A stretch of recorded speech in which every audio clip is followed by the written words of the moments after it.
The 2025 Connecticut Assembly adjourned in early June, but the drama continues and the suspense builds around HB 5002.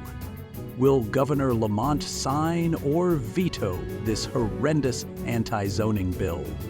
To help voters understand the stakes, CT 169 Strong hosted a webinar on June 19, 2025, moderated by Alexis Harrison, President and a Fairfield Planning and Zoning Commissioner. She is joined by co-founders Maria Weingarten and Catherine Braun. Maria serves on New Canaan's Board of Finance and Affordable Housing Committee. Catherine is an environmental attorney and serves on Fairfield's Planning and Zoning Commission.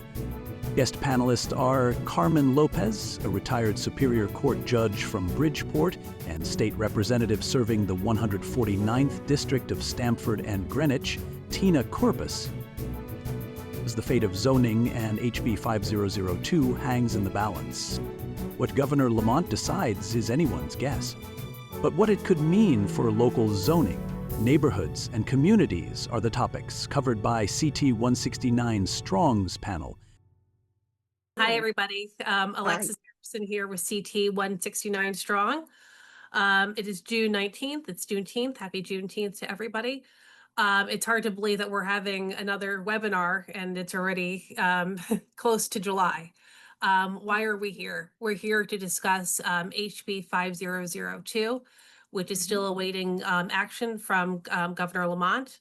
As you've been following along, at the end of the state legislative session, last month and early this month too, after all the public hearings were closed, a 90-page omnibus housing bill was substituted in place of a 10-line version that was approved by 3 committees earlier in the year.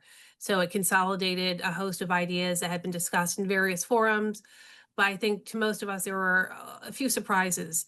And legislative leaders, we felt kind of rushed this Frankenstein bill to a floor vote with barely any notice to the minority party and to a lot of different stakeholders. So there really wasn't a lot of time for public input and hearings and improvements, quite frankly, to HB 5002. So as we want to continue to educate everybody on HB 5002 and where we are, we have a wonderful panel here tonight. First time panelist, State Representative Tina Korpis of the 149th District. Just your first year in the legislative, right, in the legislature? Yes. Sure it feels like a lifetime already, but we're so happy to have you. And she's also a member of the Housing Committee. Also, we have retired Superior Court Judge Carmen Lopez, also a Bridgeport native and a very vocal Bridgeport resident on all matters. We have Catherine Braun, an environmental attorney and a member of the P&Z in Fairfield, along with me. And we also have Maria Weingarten, co-founder of CT 169 Strong, who has been tracking all these bills since the very beginning this session. So I'm glad to have this great group. Tina, I'm going to put you on the spot because you were in there, you were in the room kind of where it happened. So tell us about how this bill came to be. We saw the final language, I think, Memorial Day weekend. It was probably a lot of surprises to you. So maybe you could just walk us through what happened. Yes. Thank you, Alexis, and thank you for having me. And thank you to CT 169, because if anyone's led the charge against this bill, which really needs to be killed for our state's well-being, it's been you guys. So thank you. So in the Housing Committee, the Planning and Development Committee, the Banking Committee, and the Judiciary Committee all saw pieces of this. Obviously, Planning and Development and Housing saw the bigger pieces of it. But we really, while we knew that fair share was coming, and we knew that another try for Live, Work, Ride, or the Transit-Oriented Development Bill was coming. And we knew that the governor had a bill floating out there to encourage affordable housing was coming. It really came together at the last minute. We did see a bill the weekend before Memorial Day that we began to debate on the floor, which was a very a bill with a lot of these provisions in it, and we began to debate it, and then the bill was PT'd off the House floor. The bill came to the House first, which means there was a sense from the majority party that it was going to be highly contested, so the thing got pulled and came back after Memorial Day weekend. And I wish to say that it came back in a much better form, but it really didn't. I was told by a staffer on the housing committee that the majority has wanted to get some of these initiatives passed for a long time. And it was sort of a decision, we're going for it in 25. We're going to do the whole thing. And so this is a conglomeration of several frameworks, but all in one place. It's 830G, it's fair share, it's transit-oriented development, and it's other stuff. The bill passed both houses completely. All Republicans voted no in both houses on it, and 18 Democrats crossed party lines and voted no in the House. 4 Democrats crossed party lines and voted no in the Senate, but the bill still passed and has now been sent to the governor. And he has until June 24th to decide whether to veto it or to sign it. And the pressure is significantly on as far as whether that's going to happen or not. I did see him a week ago and told him about the bill, and he said, I'm hearing it from both sides. Others who have closer relationships to him and have been in this fray a longer time said that the two possibilities right now are there's going to be some kind of fix. It's either he will sign it into law with the agreement that we go back to the drawing board and try to fix bad parts of it. I would not recommend that course of action, or he vetoes it now, which forces all the parties back to the drawing table, provided the majority doesn't have a 2/3 vote, because they could override the veto and amend it that way. So that is the state of play from a process perspective on this bill. Yeah, thank you so much for that summary. And I do want to know State Representative Minnie Gonzalez of Hartford. She, did a very courageous thing and spoke so eloquently on the floor as a Democrat and kind of went against her own party to speak about how she truly felt about HB 5002. And that courage isn't always seen these days. So, we just really want to give her, a shout out. Maria and Judge Lopez, I'd love for you to talk about some of the more, I guess, egregious points of the bill. I think maybe there could be some good parts of the bill, but I think there's probably a lot more bad in the bill that I would like you two to talk about, if you don't mind. I know parking is one, which is, a passion of yours. So, Carmen, do you want to begin? Sure. Thank you. And I also want to thank Connecticut 169 for all the work that you've been doing to try to stop this bill. And by way of background, that's how I met you folks, because we learned about this no parking, and we are in Bridgeport. We have quite a dense city. And right now it all came to a head because of a 74 apartment building that's being built on East Main Street, which is really a condensed area of the city near the Steel Point. And it's going to have 900 square feet of commercial business, and then it will have the apartments, and there is absolutely no parking anywhere in the area. Once the people in the city council found out, they began a campaign to try to stop this at the local level. Sadly, Bridgeport had during COVID already amended their regulations to call for no parking. So that was one thing. And while we were doing all of that, we discovered the essence of this bill. And at that point, as I looked around to see who could come and help us in Bridgeport, that's when I found Maria Weingarten and Alexis Aronson, and they came right in. They actually came to Bridgeport. They took a tour. They agreed to help in any way they can. And I know that we're all thankful for all the work that they did to help us. Of course, we're still in the struggle, but there was some help in the struggle. We're very concerned about this parking, or rather the no requirement of off-street parking, for this very real reason that we're experiencing now.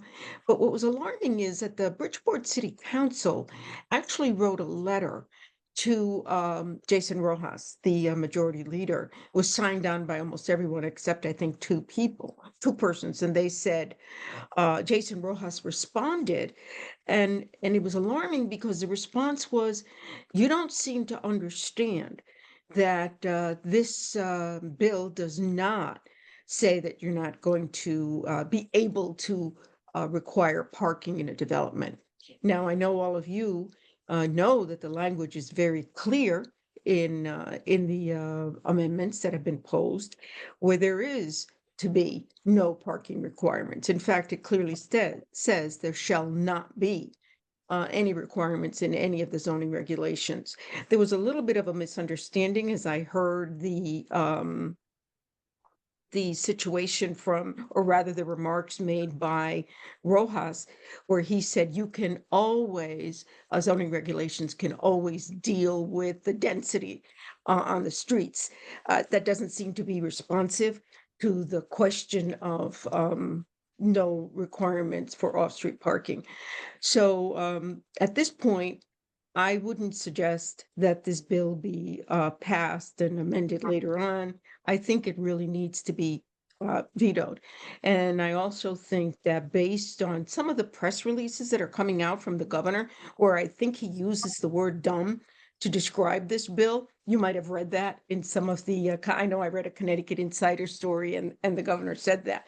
I said, well, if that's the case and that's your assessment, why don't you just veto the bill and let us move on to something that will truly help municipalities and towns. And of course, the as of right is a question that bothers us in Bridgeport as well. But I know that Maria has a lot of information that she can give in that, and certainly Attorney Braun as well. So I'll take a break now and come back I when think you the need. parking piece is very interesting, and I think it really hurts the cities the most. I mean, we think about maybe a nurse who works a second shift, or somebody in the service industry who may not work 9 to 5 hours, coming home, at different hours. You may not find a parking space, and you'll have to park, several blocks away in some cases. So I think You may, excuse me, you may remember that I got into all of this because I grew up in Bridgeport. My dad worked at General Electric, the 3 to 11 shift, and we didn't have a driveway. And so we were always concerned, where was he going to have to park, especially if there had been a snowstorm. So when I think about Bridgeport and I think about this particular area that's so dense, mothers coming home at night, what do you do with the children? Where do you leave the children? So I'm glad you brought that up, Alexis, because that's a very serious point. Thank you. Yeah. Thank you. And we'll come back to you. Maria, Sure. And Catherine, as a P&Z commissioner, feel free to chime in too. This is, an interactive conversation, so everyone can feel free to jump in. But talk about fair share, what that is. We know we saw this come up for several years, and it finally came to pass 2 years ago with the study, and now here we are with it becoming maybe law, which is probably really scary. So maybe at a high level, just describe what fair share is conceptually. Sure. Fair share is your, there was a analysis done. There was a study commissioned. It passed in 2023, requiring a study, and Eco Northwest did that study. The results of the study were not made available. The final study report came out, I believe, May 16, and the bill was raised a few days later. And our understanding from the consultant who was used was that this was supposed to be a preliminary step, that this was just, we are in an infancy in considering the use of fair share, and that this was just the first step in starting to think about what might be the need. And quite frankly, it didn't look at very specifically the developable land, the infrastructure limitations by municipality. So these numbers were really just aggregate numbers that were put out there. And in many respects, the fair share didn't really give you a good sense of what could be built or what should be built, but just it was very much based on an original methodology that was from 3 or 4 years ago. And what fair share supposed to be is they're assuming that there's a certain amount of need in Connecticut for housing, and then they're trying to figure out how to divide that among all 169 municipalities in Connecticut. And so they divide that need into regions first, and then they divide it further into each municipality. The challenge is that, again, it hasn't been based on the numbers weren't vetted. There were 3 different versions of the allocation, and we didn't know which one was going to be in the bill until we saw that first version of the bill that hit Wednesday evening. So there's a lot of concern here because the allocations are based just on wealth factors in a community and how much Example of sorry to interrupt you, just of an allocation I'm sure you have charts because CT169strong.org has a lot of charts and Google documents with allocations, but maybe you can give us example, thinking maybe Groton, Connecticut, or one of our smaller towns. Hold on, I gotta pull up my chart because I don't have them memorized. Surprised. I- Not I yet. do, I do for my towns. Greenwich is, Yeah, Maria's feel free to looking. jump in. Greenwich is 874 and Stamford is 628. Affordable units only. And Maria, I'm sure will explain that that doesn't really reflect what the density increase will actually be, but that is just the part that's required to be deeply affordable. Go ahead, Maria. Sure. And I think if you read the Fair Share study, and we do have links to that as well within our social media, on our website as well. If you look at the Fair Share study, it says that 84% of those units are for the poorest within our state. So people who earn 0 to 30% of the median income. So we're talking about people who make between $0 and about $40,000, depending on the size of their family. There's a specific chart that you can use to map that out. So these are for deeply affordable, and the amount that they pay for rent is very low. It's can range from 0 to about $500 to $700. Now, when you're talking about those very deeply affordable units, you can't really build those anywhere without some subsidies, because no one can afford, you can't break even on that between all the financing, the cost of development, it's very expensive. So you can't, the bill says to create a realistic opportunity that a developer will build these units. Well, the reality is that most developers won't be able to build 84% of those units as mandated through this Fair Share program. So that is the really big question here, is how do those units get built? Because when they're so deeply affordable, you need some incentives. The original version of that first bill that was raised on that Thursday that Tina was talking about, that bill said that it had a mandate on municipalities, and it said it had to be financially feasible. So you had to create some sort of financial incentive to get those units built.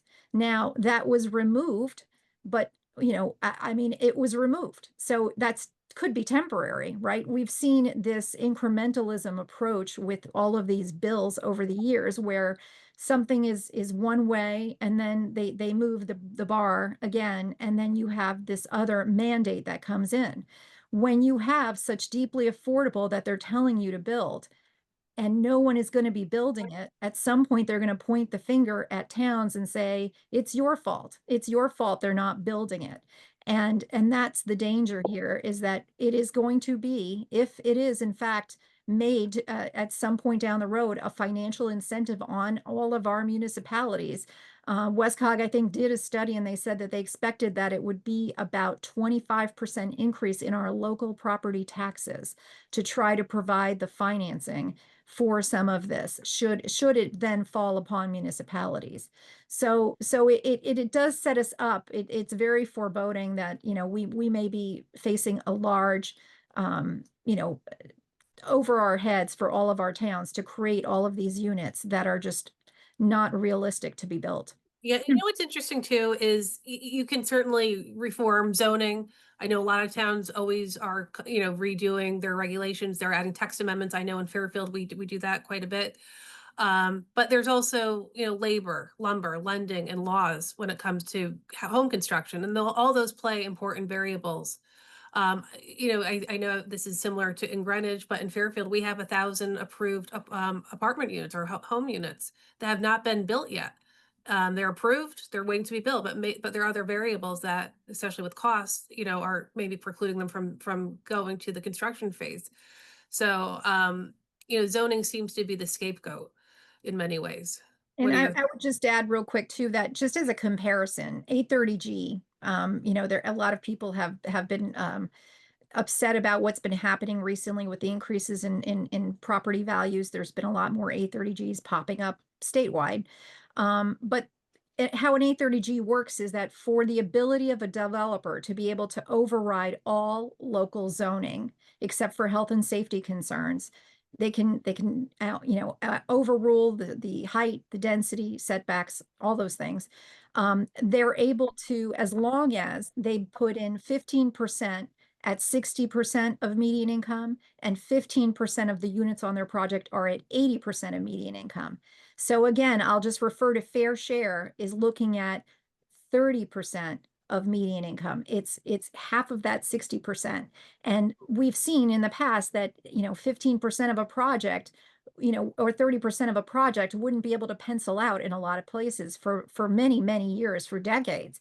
And so that's the real question here is like, what percentage are these fair share units going to pencil out? Is it 10% affordable and 90% market value? Is it 95% market value and 5% affordable? So these are the real questions, because that sort of density development is going to be very impactful on all of our municipalities. Yeah, thank you. Question from, I do want to jump to Catherine. Oh, sorry, go ahead. sorry. So what you're saying, Maria, is if it's has to be that affordable, the developers cannot make enough money because the rent has to be too low.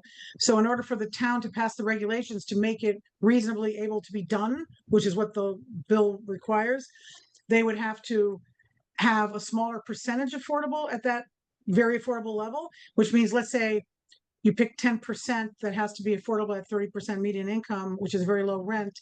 And let's say that town has to build 100 units. That means at 10% of the units being affordable, that developer has to build 1,000 units. Am I doing the math right? Well, let's say it's a project of 100 units. So 10 of them would be affordable and 90% would be market value. But if the town had to build 100 affordable units, according to the fair share quota, right? Then if you do it with the developers, then they'd have to build 1,000 units to get 100 affordable at 10%. Correct. Okay, Yeah, that's that's how correct. it kills the town. And that's how it kills. So if I can segue over to open space. So right now I'm on the zoning commission along with Commissioner Harrison. And we already have extreme pressure. Our commission approves projects all the time that go well into both inland wetlands buffers and tidal wetlands buffers. It's allowed, and it's not recommended, in my opinion. And in my opinion, we need to be expanding our buffers to protect both our inland and tidal wetlands. They provide extreme benefits to the town and to our general environmental health. They absorb floodwaters, for one thing. The state as a whole is gradually adopting something called nature-based solutions to climate change impacts. That requires nature. That requires open space. So what you have is you have remedial laws passed in the 70s for environmental protection. And then you have these laws coming down now, which are extreme. I wouldn't call it extortionary or coercion, but a lot of them are. It's extreme unfunded mandates, extreme pressure to just build. So our town already is allowing development activity within 15 feet of a tidal wetland, even though all the science says you need 100 feet to protect that tidal wetland, to allow it to produce ecological services for free to our town, protecting us from sea level rise. That's already needs to be improved on, but this bill, if it passes, among others, will just make it impossible. The extreme pressure to develop and build and have quotas, or the transit-oriented development, which I consider a coercive bill, not an opt-in bill, where the state would basically take over 500 acres of your land near a transit station. That all puts extreme pressure on the zoning commission and on the wetlands agency as well. So even though they might carve out wetlands, it's not carving out the buffer, and the wetlands agency and the zoning commission will feel obliged to allow development very close to the tidal wetland and the inland wetland. And that's one issue. The other is open space in general. Open space in general provides extraordinary ecological services. It absorbs floodwater. It mitigates against drought. It provides temperature relief. It provides wildlife habitat, pollinator habitat. It also is an absorption of carbon in the air. So it helps cure our climate change issue. But if we eat up the open space and pave it over, you're not only creating pollution and preventing the natural earth from cleansing and absorbing the water, you're eliminating the possibility of that happening in the future. So as we continue to develop, we need more open space, not less. This bill will kill that for a whole bunch of reasons. I mentioned one, but the as of right component, which somebody will discuss the details of, basically it ties the commission's hand, doesn't even allow a public hearing, doesn't allow neighbors to come and bring an expert to say, this is going to be a problem, or we have flooding here, or this is bad. It won't be allowed. It will also probably prevent people from using the Connecticut Environmental Protection Act, which requires a proceeding to intervene into to raise environmental issues. It's called 22A-19. It allows anybody in the state right now to file an intervention to raise environmental issues, and you become a party to the proceeding with the right to appeal. And when you have a right to appeal, you can go to court. I'm sure Judge Lopez will agree with me. When you go to court, you have power. You don't have as much power when you're just a member of the public. We can hear you, but we don't have to, pay that close attention. If you have the right to appeal and go to court, well, you have the ability to sway things in the direction of environmental protection. So when you have as of right development, there's no public hearing. The commission may or may not be able to review it, but they will have no discretion to even put conditions of approval on it that would protect open space or or add a bigger buffer around the tidal wetland. So that's where this bill fails on the environmental basis. I don't think any environmental groups could have had any input into this. And if they did, shame on them because they're not doing their job. 100%. Let's talk And I about would just pick up on, excuse me, I would just pick Yeah. up on what the attorney just said. The idea that you would have an as of right, which means that you would not have a public hearing at all. And recently we were involved in a conversation up in Hartford, all of us, and I wanted to remind people that where I'm from, I'm in Bridgeport, and that alone says a lot. That the kinds of things that we're notorious for. So what that means is, right, that in my city, somebody would just go to the zoning office and there'll never be a hearing. There'll be no discussion about it. And somebody will just make that discussion. And really, I mean, I'm a lifelong Democrat. I know this state is in the control of the Democrats. I know what they do, and there will be Democrats, and decisions will be made that may not necessarily be the best interest for the community. So we all want more transparency, and especially I think, and if anybody's going to get mad, they can get mad at me. In my city, we need to have as much transparency as we can, and that's one of the most frightening things about that. So even if they were to add, right, a special permit requirement, at least it would give some input into the planning and zoning commissioners, because right now, I'm talking about the parking thing. It shall not. Your flexibility is just taken away. You have nothing that you can do about it. So thanks for bringing that one up. No, thank you. Yeah, and as of right, so in one instance, one element of the bill allows commercially zoned property to be converted into housing. This is 2 to 9 units as of right. And that's a great, concept, right? Commercial to residential conversions. But it has to be in the right location, the right situation, of course.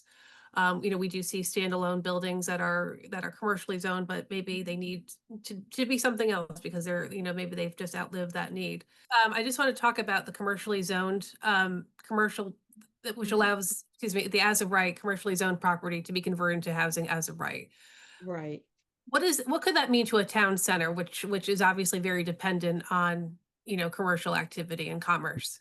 Right, I can chime in on that a little bit. So Robert Hendrick, I think I really would recommend everyone to take a look at what Robert Hendrick, he's the P&Z chair up in Richfield. He wrote an excellent piece called, and it's in the Richfield Patch. It's called Housing Bill Hurts Small Towns and Businesses. And it was really good and very insightful on the real concerns with as of right. And it talks about the fact that with as of right, you're taking away P&Z reviews. And P&Zs have somewhat more flexibility and latitude. So if a proposal comes before a town, there's a way they might be able to flex a little bit to, and it doesn't quite fit the normal scenario, but they're able to flex a little bit and find ways and make recommendations so that that project can still go forward. What we're facing now is as of right, all commercial can be changed into up to 9 units of residential. So this can really impact small municipalities, have a really small little main streets in their downtowns, where all of a sudden your downtown that your town relies upon for your revenues, for your municipal revenues on your annual budgets, you know, they have less of an impact and they require less services than residents do. Now, any owner can just convert that, just go into their land use commission, and they can just go ahead and turn that into residential development up to 9 units. So you really want to make sure, and that's not mixed use. So it's one thing if you have an area where you're like, oh, well, you could probably have a couple of floors above your you know, your commercial on your first floor. That's not what we're talking about here. We're talking about straight up conversion from commercial to residential. So if you take away all of that, you can ruin what's so wonderful about so many of our communities, these downtowns, this, you know, where you all come together and you know each other and you have, you know, job opportunities within your community or the ability to get the goods and services that you need right in your town. Now it might create more people having to go outside of their communities to somewhere else to get those things that they need, because these units, they may become sleepy bedroom communities. So those are the real risks here of a this sweeping bill, which has really just sort of unhinged really the normal standards of what you would normally do in your zoning process. So I highly recommend it. It's by Robert Hendrick. It's a great article. I did put it in the chat so everyone can reference it. Okay, 'Cause perfect. Yep. Just to follow I add on to something Maria said, which was totally accurate, is the distinction between commercial and residential is a very established distinction in zoning, as people know. For residential, you need more water hookups, you need more sewer hookups. People are there every night taking a shower, etc. It's a completely different structure, really. And to completely disregard that is really a quite unconventional philosophy. And so I'm concerned about this, and we talked about it on the House floor. Does this mean that in North Stamford, which I represent, between the diner and the Dunkin' Donuts and the dry cleaner, suddenly someone could put up housing? And while I was told that that's an unrealistic scenario, it is possible under this bill. And it's not possible today because that area is zoned for commercial. The second thing I'll say to Maria's point is part of the outcry against this bill has come from an unexpected source, which is small towns in Connecticut. We have a really rural state in the northeast and northwest quiet corners. And the pushback on some of these provisions for these small towns has been, we simply don't have the infrastructure for this kind of density. Like we actually can't do it. And so whereas Fairfield County has had outcries over state mandates in the past, the outcry is more widespread this time around because of the extent of the mandates, even on towns we usually don't hear it from. Yeah, And I'll that's- add just one more thing on there is the fact that when you now move all of this onto the land use departments, what you're going to end up having, and this is part of the problem when you have legislators who are not zoning experts and who have literally hid the ball until a week before the end of session, and then they shove this bill through in the last few days.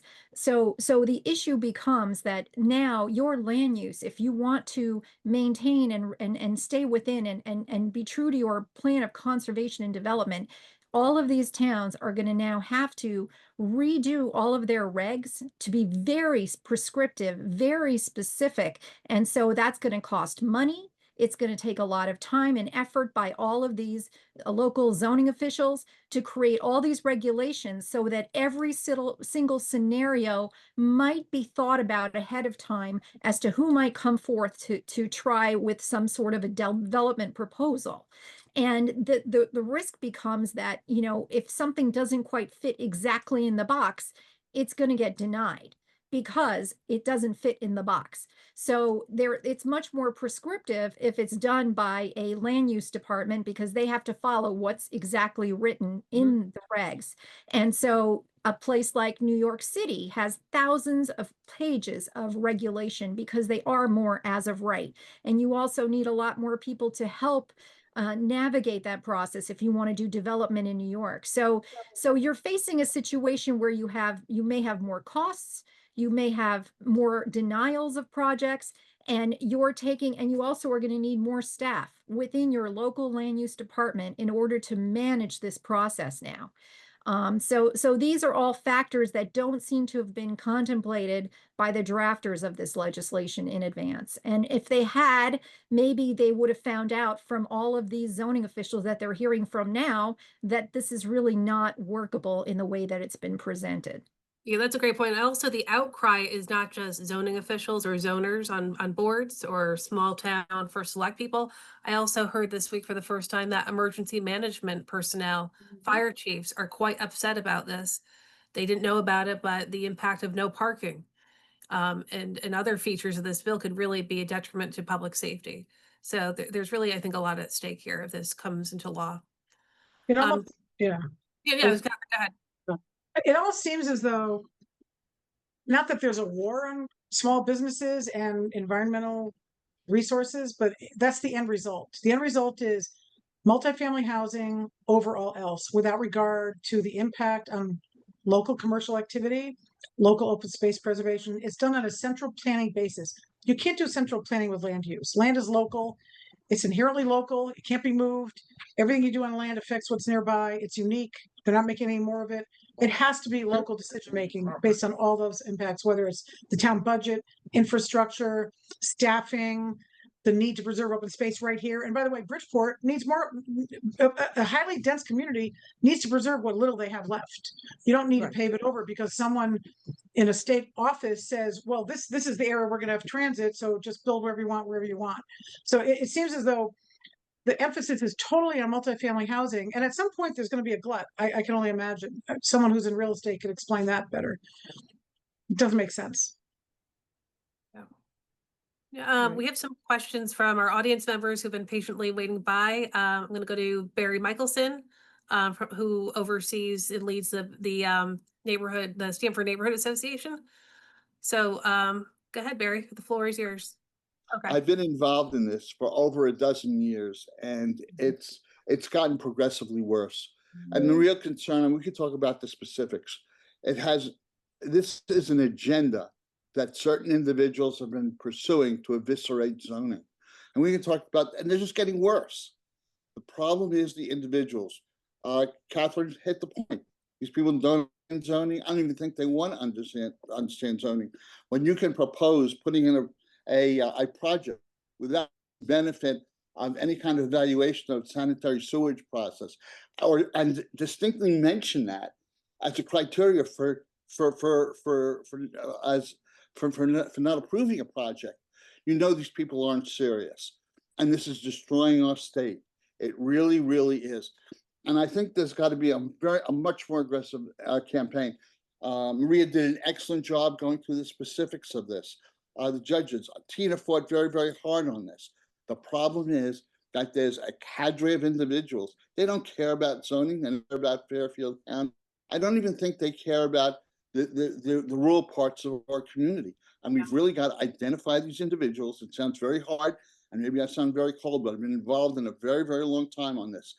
And even at the meeting we sat in Bridgeport, Maria and I, these guys really aren't concerned with how the rest of us live here or have any respect even for the rest of us. So it's up to us to identify who these people are and the agenda that they're pursuing. And that's a little bit bigger issue that we've been addressing heretofore. But that's the only way this is going to, I mean, to embarrass like not even thinking or considering this.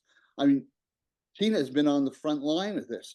I mean, you see these individuals, they're dogmatic. Right. No, so okay. I really think a different approach and a more aggressive approach has to be made for these folks. I mean, I can talk zoning and plan. I'm a professional planner. I can talk these issues all day long. But the fact of the matter is, they don't care. They want to eviscerate zoning. They want housing. And I want to make one more point. The cost of it. Right now, we should be looking at economic development. Here in Stamford, we're losing hundreds of thousands of square feet of office space. And we need that space for jobs. And we're supposed to be the engine, the economic engine of the city. This will ultimately collapse. It's inevitable. And right now, we're in an inflationary market. If deflation and those prices start coming down, what happens? The point was made by Catherine. It all collapses. And then we really have an economic problem. In the meantime, with all our, we see year after year tax increases, absolutely no benefit from this. And I'm not even sure the people, yes, we're helping some people, but we don't even help the people who really need it. But basically building luxury housing. right? That is Mary, I'm so going to cut you true. off because we are short on time, but yes, go ahead, Judge.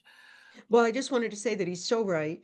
Also, in addition to the idea that these people don't care. And that's the thing that I wonder, what do you do? How do you reach people's hearts? I mean, look at us in Bridgeport. You brought up the issue of the safety, the fire. I mean, when you look at the area, and I know you've seen it, and Maria, you've seen it. I mean, cars are parked on both sides, double parked if they have to be, and there's a fire. And all of this because you want to have this housing supposedly to help the poor people. It's just, there's a part of me that says it's almost an insult because poor people don't need to have a place where to park their cars in this case, or what you're talking about, other parts of the state as well.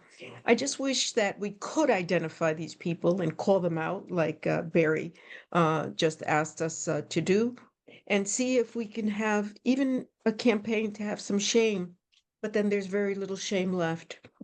I'm sorry if I'm out of line on your Zoom Not at all, thing. not at all. No, we speak truth here. It's all good. Actually, I think Okay. that this is going to be a real litmus test for our state. Should this pass, and all of our states are going to have to deal with these changes and try to, and there will be municipalities that have the right people in place to, make those changes and make sure that things get done. But there may be a lot of communities who can't afford to, who, we're going to have some outsized or out of scale developments as a result of this in places.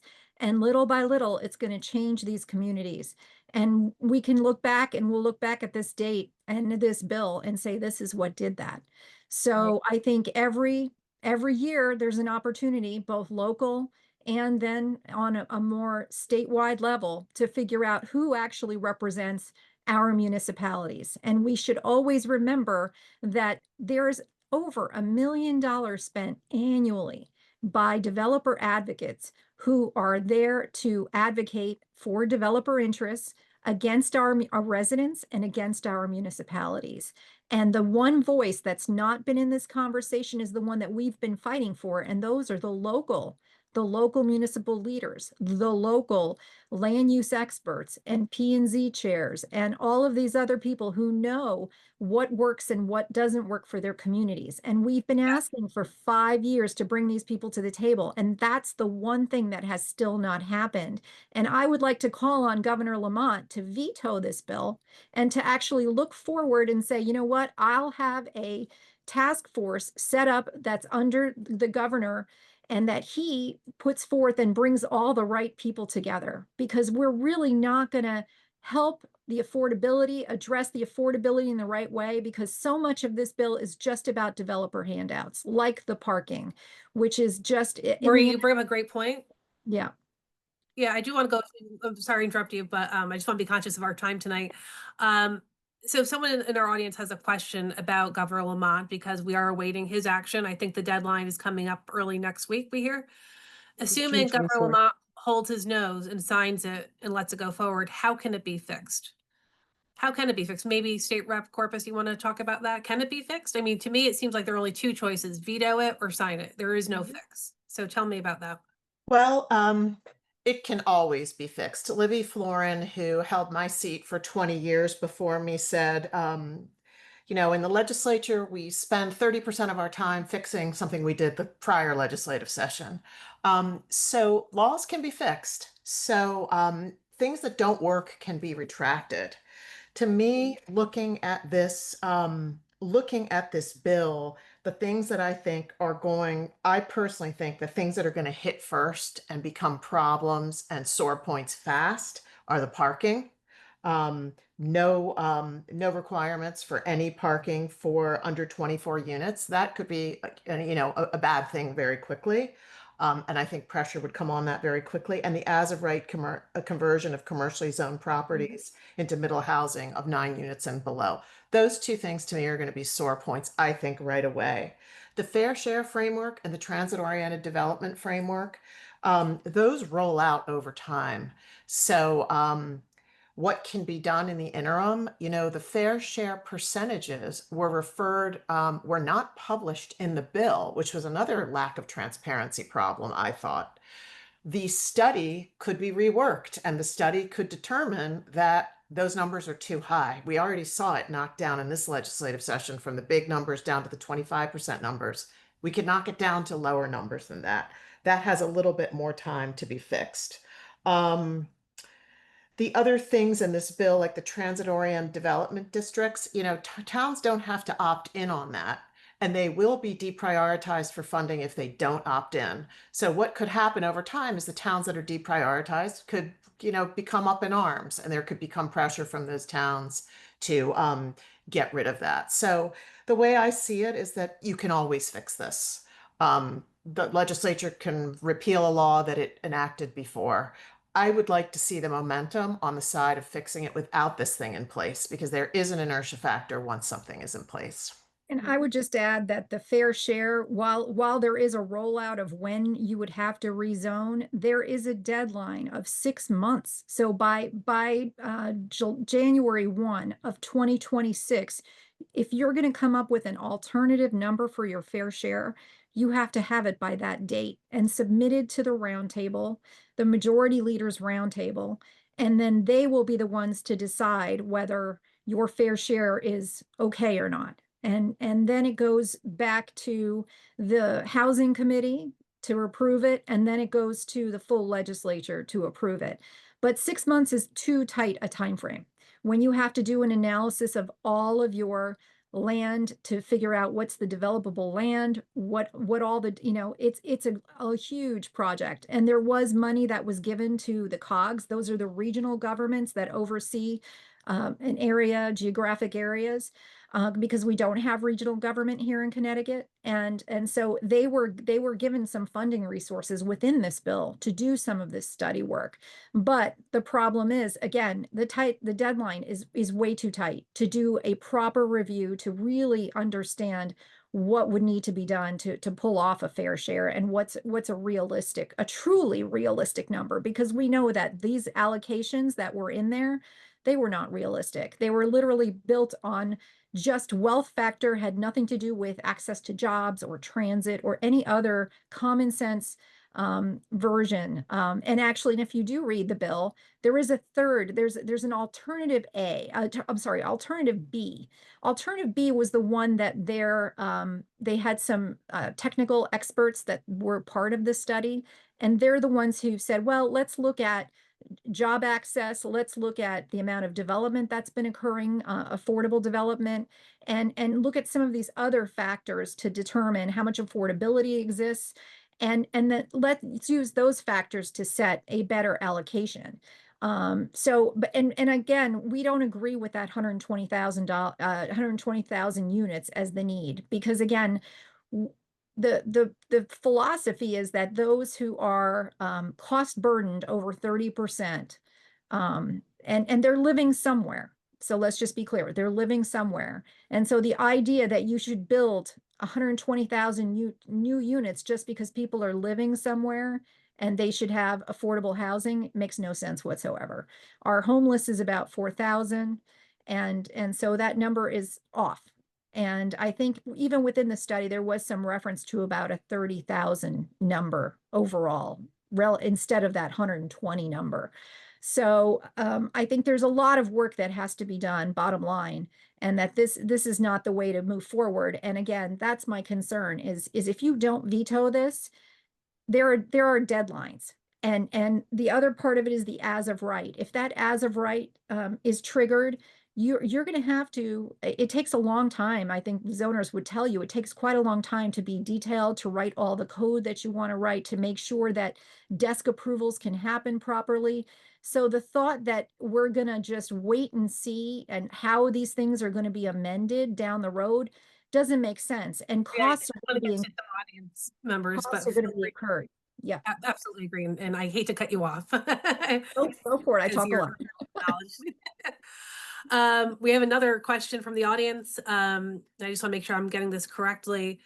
The issue of current inclusionary zoning requirements in our towns, they would not qualify for the fair share housing units. Is that correct? Because fair share has deeply affordable components to it. I just want to make sure, hopefully I'm getting that question right. But does, I don't know, Catherine, or if somebody wants to take. So in I would- Fairfield, we have If the inclusionary.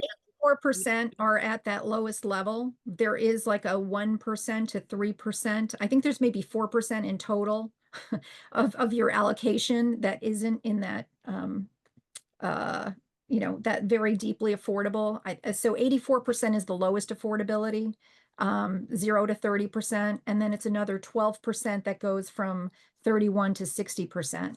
Most of the time, your inclusionary policy would not require anything that deeply affordable. So 96% of your units would not qualify, that you're doing under your inclusionary policy under that.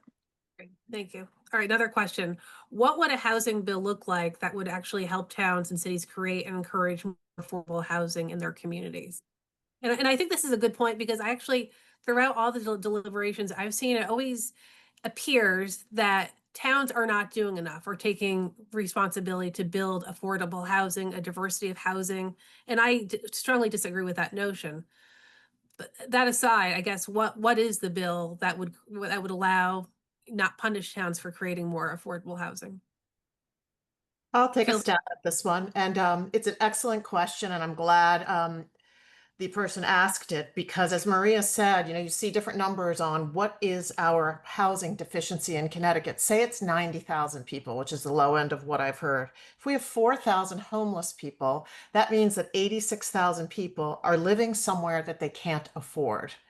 And the problem with the current legislation is it only looks at that, solving that problem from one perspective, which is let's build houses they can afford instead of let's raise their income so that their housing that they have right now is more affordable.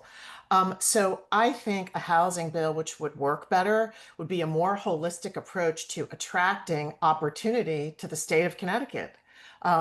Tax credits for businesses, a decreased corporate tax rate. The budget we passed increased the corporate tax rate. Allowing sort of all boats in the pond to lift, I think, is a key that is ignored in these approaches to the housing issue.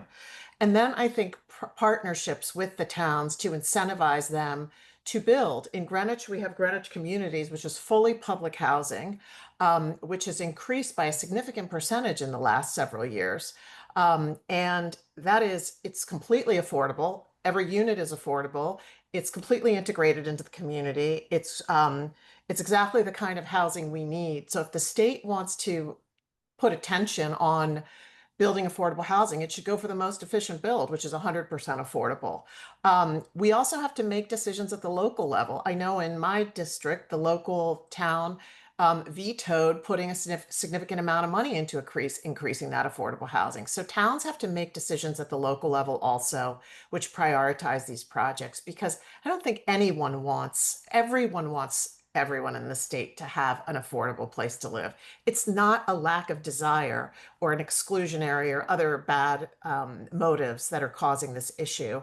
It's the general lack of opportunity, I think, in Connecticut, and a lack of recognition and support for what towns are doing. Great, thank you. Anyone else want to add to that on the panel? I would agree. I mean, New Canaan's been a town that's done 100% forever affordable. And again, when you look at 830G, you look at fair share. Fair share is supposed to be your zoning for as of right, and it's only going to be 40 years as of right. We're just setting up for failure for the future in Connecticut when those shares keep disappearing. And when you look at the affordable units that currently exist, and now 830G has been around about 30 years, we have units expiring, about 5,000 units expiring in the next 5 years. So we're just creating more and more problems for our state going forward. And again, these are just developer handouts. That's what they are. When your parking is subsidized by the residents and through their tax dollars, instead of having the builder require a proper amount of parking. There are ways to solve this to make sure that you aren't over parking, but I don't think we have. We're coming up with solutions for problems that aren't the real issue here in Connecticut. Especially in residential parking. So I think, we have to start being smarter about these things. We have to start being strategic. And these policies are not it. And again, it goes back to speaking to the right people. And that's not the developer advocates. That's speaking to the local zoners who know what would be helpful in getting better policy done. And that's what, again, what we urge Governor Lamont to do. I would urge him to do that personally. Yeah, thank you. Another question is about the population and the numbers. Connecticut population hasn't changed in decades, yet it's projected, yet and it's not projected to increase in the next, 10, 20 years. So I guess the question is, who is going to live in these homes that we're creating? Are people Correct. going to migrating here? I don't know. Right. You're right. So we've seen out migration. And again, that's as State Rep Corpus had said to us, these anti-business policies that we've had in Connecticut for well over, decades now are really impacting our state. And we're sort of relying on Fairfield County to carry the water. And that's not going to be working for much longer if this continues. We really do need the whole state to thrive. And that's the only way, as she said, it's about raising incomes. And that's by encouraging businesses to come to our state, to invest in our state. But that's not going to happen when we have the second or third highest energy costs in the entire country, when we have unfunded mandates on municipalities from legislators every year that we now have to, in this bill as well, unfunded mandates to add extra staff, to do rewrites of our code. And these are all costs that are absorbed by our residents and our taxpayers. And we have the second or third highest taxes, local property taxes in the US as well. Thank you. I do want to go to Mr. Steve O'Connell. He's been waiting patiently. Mr. O'Connell? I have a neighbor who's in real estate, and we're going back and forth about all these things. I live in Fairfield, so a lot of these things that have happened, and no one talks about infrastructure. No one talks about the impact it's going to have. All of this, any kind of growth, but this thing in particular, they're building these mega dwellings right up the street. Well, we're going to have to build more sewage treatment. We're going to need more police. All of these things. Growth is not always a good thing. Schools too. I mean, you want to attract a lot of people because you spent more money than you had in the bank, but you need more income. Well, guess what? Who's doing a study that's showing the comparison of bringing in this new tax revenue and the outgo of money in our budget? I mean, Thanks for your question. yeah, isn't Connecticut Who would like to tackle that? Yeah. in Okay, $80 billion sorry. in debt? That's a number I heard. Yes, well, it's, we have bonded indebtedness, and we have the big elephant in the room, which is unfunded pension debt, which I personally think is, a real drag. It's like carrying a credit card balance. It costs us money every single year in our budget. So yes, we are the most indebted state in the country on a per capita basis, if you include our bonded indebtedness and our pension debt. So this is why all of these issues are interrelated. This is why the fiscal guardrails have helped us so much in the state. It finally got us back on a path where we can start getting rid of some of that debt so that we can free up more money in the budget and we can be more financially stable. And in addition to the housing bill, the budget that was passed this year violated the guardrails in that respect. We won't get into it, but also took that step. So it's another interrelated topic on which to really impress upon your elected officials that we need that fiscal responsibility if the state is going to continue to progress. Thank you. So the governor could be signing this or may not be signing this. We don't know. What are you all encouraging people to do as we sit here tonight, Thursday night? Tell people, what is the call to action that we can do? I would say trying call your friends. Right. Call your friends, call 10 friends and tell them to call 10 friends and tell them to use our quick petition. It's on our website, ct169strong.org. You can go right there. It's a quick click the button. We've had, I think we're all of the 169, we have all but 21 municipalities that we haven't kind of seen a petition come through from. So this is a statewide issue, and we're hearing responses from all over the state, the quiet corners everywhere.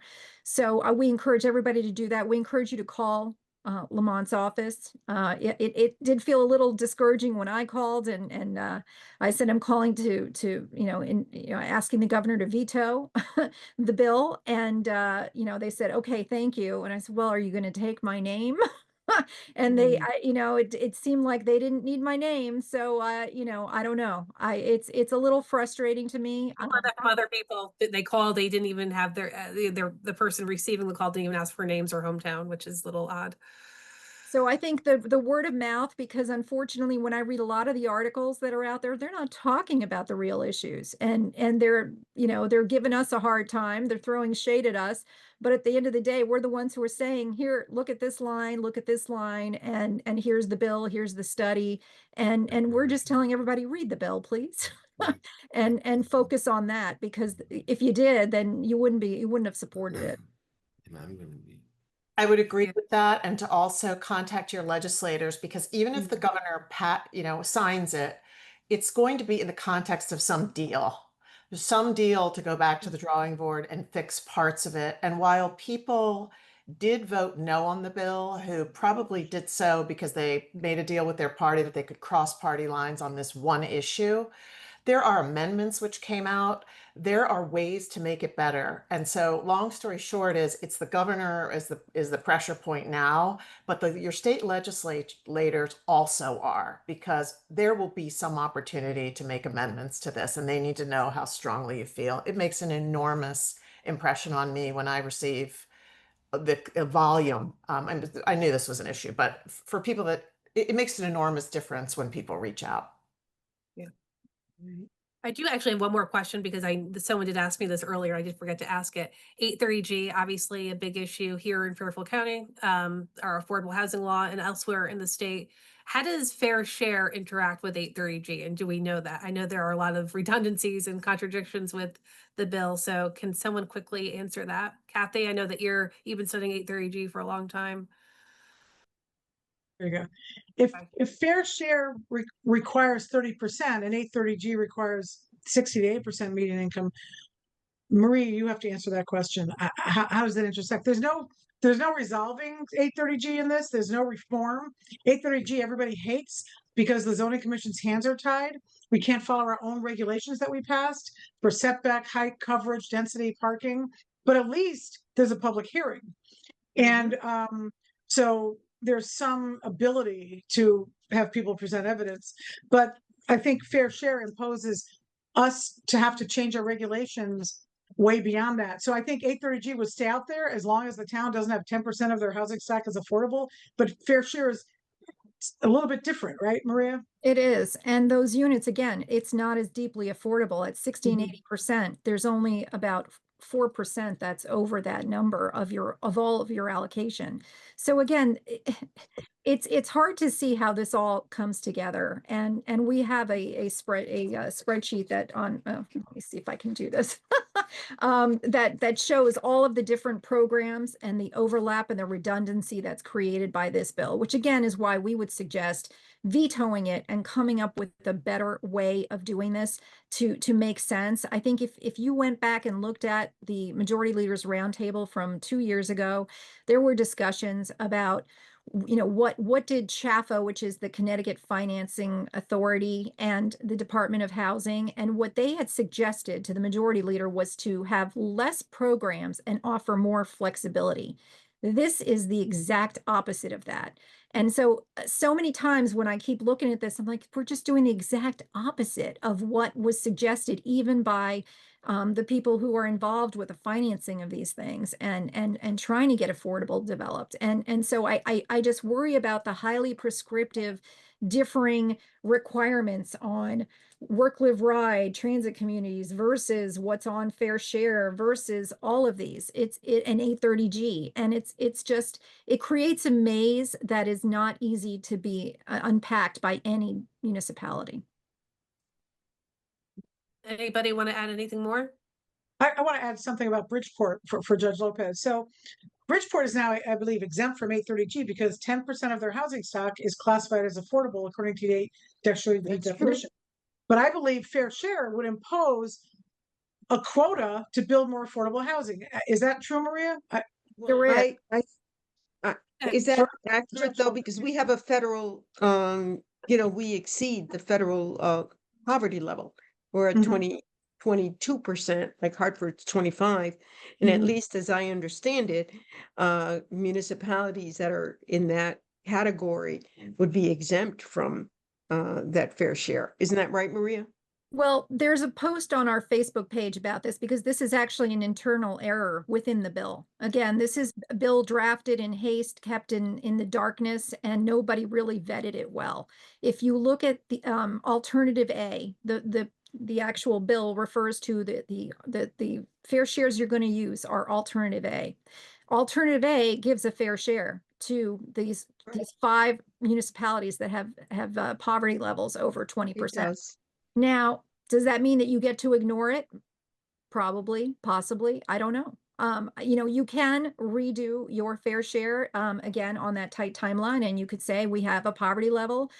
But the bill also reads that you shouldn't have a fair share. Same thing for other municipalities on alternative A. There are 26 municipalities that have an allocation greater than 20% of their current housing stock, which is an enormous burden. And New Canaan is one of them as well. And so it's a lot of them in Fairfield County, again, because of the value of the homes, because of our proximity to New York. This area gets dinged for that. But that's the problem here, is that these over allocations are sitting there in alternative A schedule saying this is your fair share. But then at the same time, there's language later in the bill, and we have this in our Facebook post even today, that goes to the exact line that says no municipality shall have an allocation greater than 20%. So it's hard to say what it should be because the bill is full of errors. Right. Well, perhaps this bill helps us remember that line. I don't remember it perfectly, but it does say the one thing you don't want to see is law and sausages being made. And that's what happened. We don't want to see the way this was done. All right.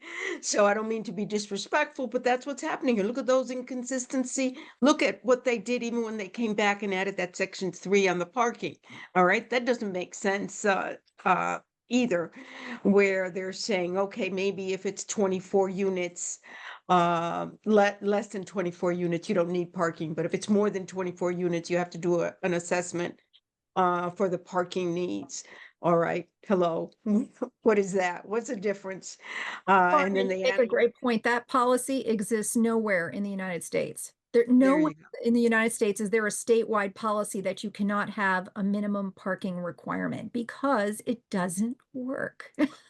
So I think we need to just throw that in the trash bin right away, because that is not the solution.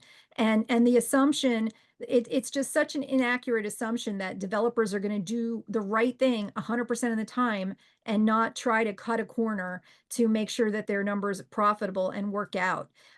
It just makes no sense whatsoever. We don't trust them to do the electrical right. We don't trust them just to do like the plumbing correctly. We have inspectors who go in and look at this stuff.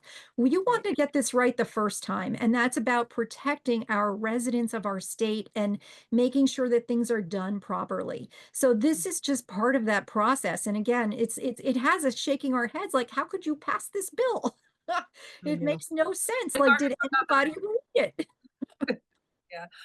I know we're at time. I do want to thank all of you. This has been a great discussion. It's been great to have Judge Lopez and State Rep Corpus, your first time as panelists. Hope to have you back. Thank you. You brought a lot of great insights tonight, and of course, Catherine and Maria. So we will continue the conversation on Facebook and Twitter, and please go to our website, ct169strong.org, to get your petition to Governor Lamont. And we will share more details as things progress. So thank you very much, and have a good evening. CT 169 Strong is an all-volunteer grassroots organization. There is no paid staff, no expensive executives, no fancy offices. 100% of all contributions are used to pay out-of-pocket expenses, like web and email services, advertising, and professional lobbying, boots on the ground in Hartford. Without hundreds of supporters, much of what CT 169 Strong does would not be possible. Since 2020, CT 169 Strong has been the unifying voice of Connecticut's 169 towns. Standing against a barrage of anti-zoning proposals from well-funded developer-fueled nonprofits. If CT 169 Strong had been around in 1989, 8-30G might have been stopped before becoming the scourge of neighborhoods and communities across Connecticut. Now is the time to stop work, live, ride, and fair share legislation. Once that genie is out of the bottle, it will do irreparable damage and be impossible to put back in the bottle. To stay abreast of the never-ending march of anti-zoning proposals in Hartford, to know how and when to let your voice be heard, go to ct169strong.org. Please note the red button in the upper right-hand corner for a link to the donations page. Every dollar goes directly to saving neighborhoods from Hartford overreach. Thank you.